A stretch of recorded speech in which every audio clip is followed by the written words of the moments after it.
ভাই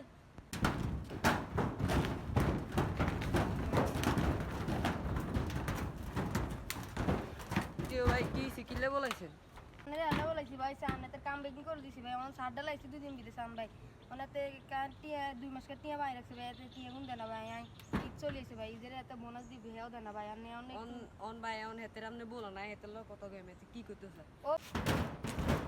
কিও ভাই গিলে ডাকছেন ভাই আর আনছে এবার আপনি কি করবেন আইয়া আপনি বিচার করেন এবার আইয়া ভাই আত্মন তো হাতে টিয়া নাই হাতে তো কইছি হাতে টিয়া আইলে হাতে টিয়া সবার আগে দিয়া অন ভাই আপনি এত বড় একটা ঘর করতেছেন আপনি রড আনতেও তো টাকা লাগে আপনি সিমেন্ট আনতেও এই তো তো টাকা ভাই, লাগে এই তো সমস্যা, এটার টাকা আপনি দিতে এই ভাই এই নগদ টাকা দিয়ে তো এখন আগে টাকা আমার নাই কথাটা ভাই। শুনেন ভাই হেতে হচ্ছে শ্রমিক আপনি হেতের উপরে না অত্যাচার বা জুলুম করলে কেউ আপনি কিছু টাকা দেন হেতের আপাতত সামনে ঈদেতে হেতের এটা চলো অন ভাই আমাদের তো টাকা নাই যা টাকা ছিল রড সিমেন্ট সব অন আনছি ভাই আমাদের টাকা নাই ভাই আপনি আমি তো বলছি সাত ডালাইর পরে ওর টাকা ওরে দিবি না ভাই হেতের তন চলতে হবে হেতের আপনি 1-2 দিনের ভিতরে দিবেন নাটি অনে দিবেন ভাই নয় কাম করতে না ভাই আর সম্পূর্ণ যাইম কিনে এমিয়া বেগুনে মিয়া ভাই বাটিয়া দিবেন নি কোন ভাই